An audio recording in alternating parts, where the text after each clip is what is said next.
le don de Dieu pour vie restaurée pour les nations. J'ai cité mon père, le révérend Alain Félix Ossébi. Est-ce que nous pouvons honorer cette onction pour votre considération? Ce n'est pas d'aujourd'hui. Ça a commencé à longtemps, quand même je ne savais pas que je serais docteur. Alléluia. Amen. Papa m'a toujours dit des secrets. Et il continue toujours à le dire. Aujourd'hui, il a bien voulu aussi que je sois parmi les orateurs lors de ce programme. Je ne peux que dire merci beaucoup, papa. Sans oublier maman. Là, on ne peut pas oublier ça, l'étoile d'Afrique. Amen. Amen. Merci beaucoup, maman. Votre soutien à côté de papa. Amen. Alors, j'aimerais aussi remercier mon père. Celui qui est tout pour moi. Pour tout le travail qu'il fait dans ma vie. Je ne cesse de dire qu'il a un cœur à droite. Alléluia. Et je ne cesserai de témoigner et de le remercier partout. J'ai cité le grand pasteur et jeune en Bani. Merci pour tout le travail que tu fais dans ma vie. Au lieu de penser seulement à ma femme, je pense à papa. Pour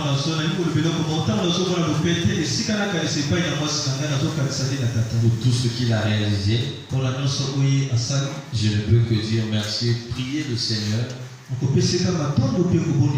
me garder soumis, obéissant, parce que nous les fils en parlent bien, après on change.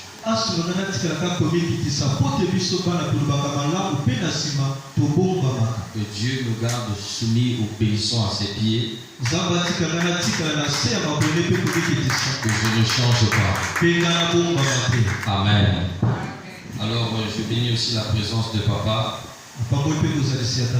Papa Olympe, merci beaucoup pour votre présence. C'est une défense très forte aujourd'hui. Amen. Est-ce qu'on peut acclamer le Seigneur pour ses bienfaits? Alors, nous avons commencé ce programme à peine hier. Nous étions bénis avec l'intervention de papa.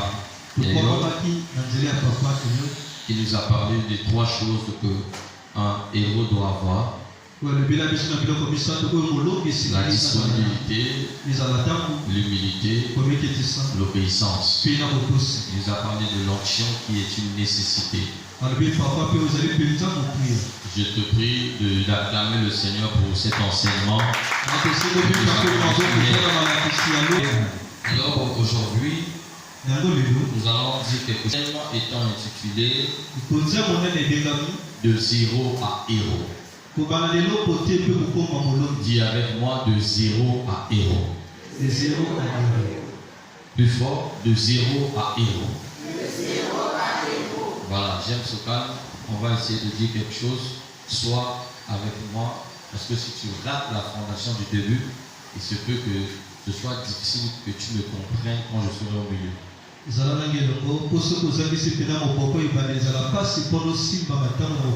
vais essayer de poser un fondement dans ton esprit. Notons le deuxième passage, qui sera pour nous aussi un passage de base. Juge le chapitre 6, versets 12 à 14. Et nous allons sauter pour prendre 25 à 26. Juge chapitre 6, 12 à 14. Je bénis. Il est écrit à partir du verset 12. L'ange de l'Éternel lui a apparu et lui dit: Ah mon Seigneur, Si l'Éternel est avec nous, pourquoi toutes ces choses nous sont-elles arrivées? Et où sont tous ces prodiges que nos pères nous racontent quand ils disent quand l'Éternel nous abandonne? Et il nous livre entre les mains de Madian. L'Éternel se tourna vers lui et dit, va avec cette... N'est-ce pas moi qui t'envoie? Verset 46. Dans la même nuit, l'Éternel dit à Gédéon, prends le jeune taureau de ton père et un second taureau de 7 ans. Renverse l'autel de Baal qui est dans la maison de ton père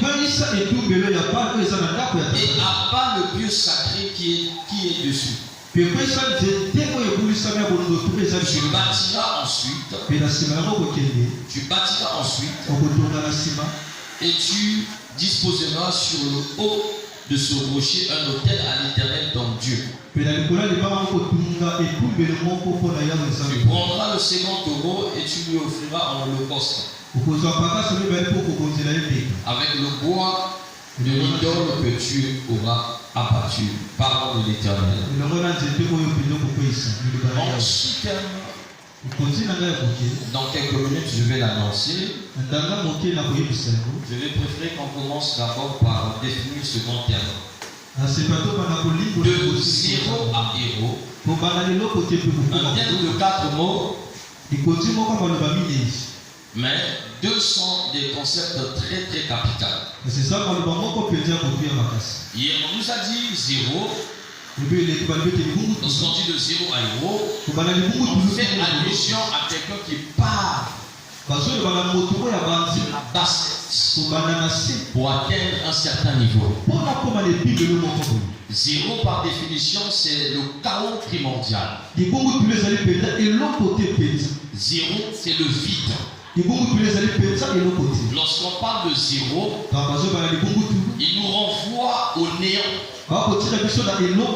Lorsqu'on parle de zéro, on voit un nombre sans valeur numérique. Lorsqu'on parle de zéro, on voit ce qui est faible. Quelqu'un est là? Balance ta main. Que Dieu te bénisse. Lorsqu'on parle de zéro, on parle de quelque chose qui est méprisé. Je vais répondre. Zéro, c'est le chaos primordial. Zéro, c'est le vide. Il nous renvoie au néant. Zéro, c'est un nombre sans valeur numérique. Zéro, c'est un élément de nullité.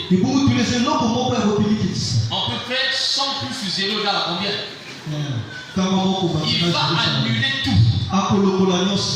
Alléluia. Voilà pourquoi je dis que c'est un élément de nullité. Lorsqu'on parle de zéro, on voit la faiblesse, on voit ce qui est méprisé. Ça, c'est la définition. Selon les Français, selon le dictionnaire français. Mais au-delà de ce que zéro signifie, le chaos, le vide, le néant, il signifie aussi autre chose selon les Hébreux. Zéro signifie autre chose selon le langage divin. Aujourd'hui, lorsqu'on dit que tu es zéro, on voit l'échec. On voit les limites. On voit la faiblesse, comme j'ai dit. Ça, c'est selon les regards des hommes et le langage des hommes. Alors, ce qui est important, c'est que la Bible dit, en réalité, en l'homme, c'est l'esprit. Quand tu finis d'entendre les définitions des hommes sur zéro, il faut entendre l'esprit vouloir comprendre ce que Dieu dit de zéro. Qu'est-ce que veut dire zéro selon Dieu? En hébreu, zéro, c'est le mot zéla. Zéla qui signifie beaucoup de choses. Mais j'ai énuméré 3 choses. Donc lorsqu'on dit 0, les Français entendent néant, faible, méprisé, moins que rien. Mais les Hébreux entendent autre chose. Quand on dit 0, chez les Hébreux c'est Zéra, qui signifie 1. Numéro 1, sémence, qui signifie sémence. Donc lorsque les Français voient 0 comme un néant, comme un vide, les Hébreux voient la sémence. Dieu voit la sémence. Qui dit sémence dit une graine. Qui dit sémence dit sémaille.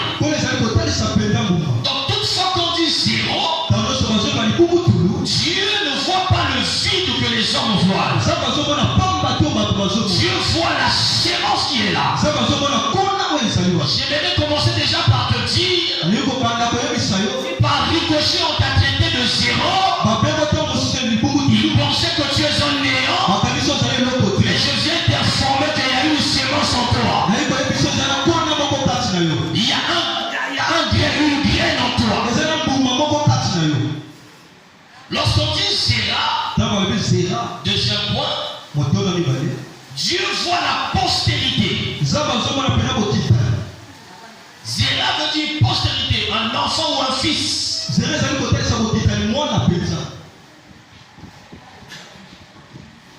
Zéra veut dire postérité, un enfant qui finira par devenir fils. Donc quand le monde voit 0, Dieu ne voit pas. Voilà pourquoi il dit vos pensées ne sont pas mes pensées. Ce que Dieu regarde, ce que Dieu voit, c'est pas ce que les hommes voient. Lorsqu'on dit 0, en hébreu Zéra, troisième point, cela signifie race ou génération. Quand le monde voit le vide, Dieu voit une génération, une race qu'il va mettre de côté. Voilà pourquoi on dit qu'il y avait 2 jumeaux dans le sein de Rebecca, mais Dieu ne les appelait pas jumeaux, il appelait nations.